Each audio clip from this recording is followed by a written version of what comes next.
दोस्तों, आज हम आपके लिए एक ऐसी कहानी लेके आए हैं जिसमें एक भेड़िया एक इंसान के ऊपर हमला कर देता है और उसके बाद वो इंसान भी भेड़िया बन जाता है।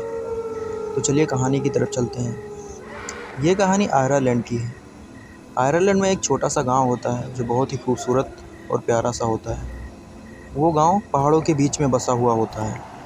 चारों तरफ बड़े बड़े पहाड़ होते हैं और बीच में वो छोटा सा गाँव होता है। उसी गाँव में एक चर्च था और उसमें एक पादरी थे।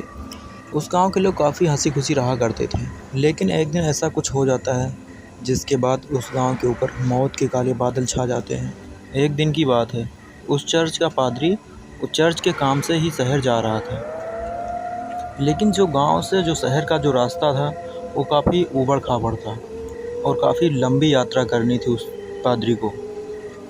और मुसीबत की बात ये थी कि गांव से कोई बस वगैरह नहीं जाती थी, तो उसको ये यात्रा जो थी वो पैदल ही करनी थी। पादरी सुबह ही अपने चर्च से शहर के लिए निकल गया क्योंकि उसको आज शाम तक वापस आना था। पादरी शहर पहुंचने के बाद वापस शाम को अपने घर आ रहे थे, लेकिन उनको उस दिन चर्च आते आते उनको रात हो गई थी।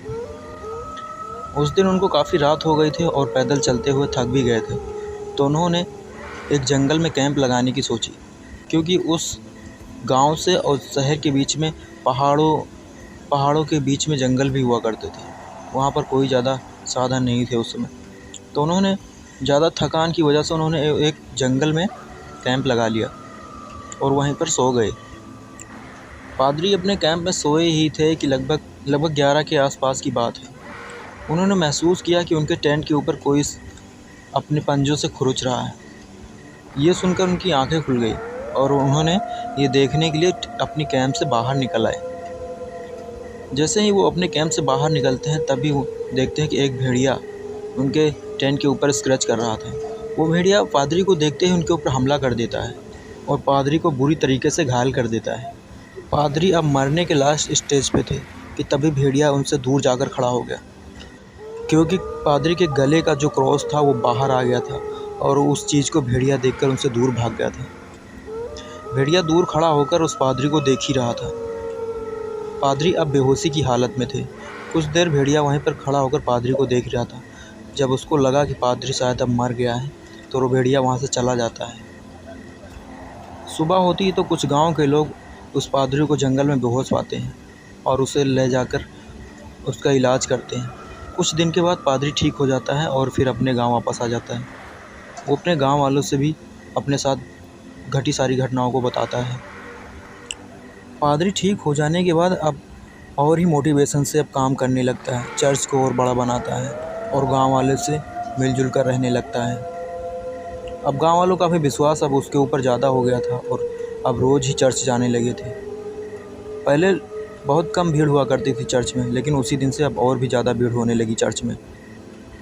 लेकिन अब एक बात हो गई थी, जब से पादरी उस गाँव में आया था तब से उस गाँव में हर पूर्णिमा की रात को किसी न किसी की डेड बॉडी इस जंगल में मिला करती थी और इस बात से गांव के लोग काफ़ी डर चुके थे। गांव वालों का मानना था कि इस जंगल में कोई भेड़िया है जो हर पूर्णिमा की रात को वो इंसानों को या तो मार डालता है या तो फिर बुरी हालात में लाकर छोड़ देता है।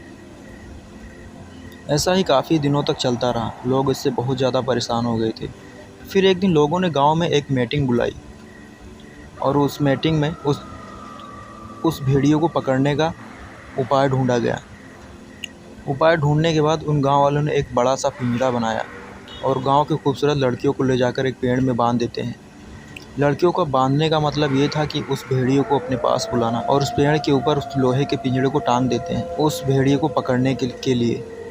और ऐसा ही होता है। शाम को लगभग 4:30 बजे सारी व्यवस्था हो जाती है और लोग उस लड़की को पेड़ में बांधते हैं और पिंजरे को ऊपर टांगते हैं और बाकी लोग कुछ झाड़ियों में छुप जाते हैं और वहीं से उस लड़की और भेड़िए के ऊपर नज़र डालते हैं। कुछ घंटे निकल जाते हैं लेकिन अभी तक भेड़िए का कोई नामो निशान नहीं हुआ। लगभग अब रात के 11:30 बजने ही वाले थे, तभी जंगल से कुछ अजीबोगरीब आवाज़ें सुनाई पड़ती हैं। वो आवाज़ें सिर्फ इसी भेड़िया की थी। वो भेड़िया सूंघते सूंघते इस लड़की के पास आ जाता है और थोड़ी दूर से देखकर पहले तो गुर्राता है और फिर इस लड़की के ऊपर झपट्टा मार देता है। इस बार गांव के लोग पूरी तरीके से सतर्क रहते हैं। वो भेड़िया इस लड़की को चोट पहुंचाए उससे पहले ये लोग रस्सी काट देते हैं और भेड़िया उसी पिंजड़े में कैद हो जाता है।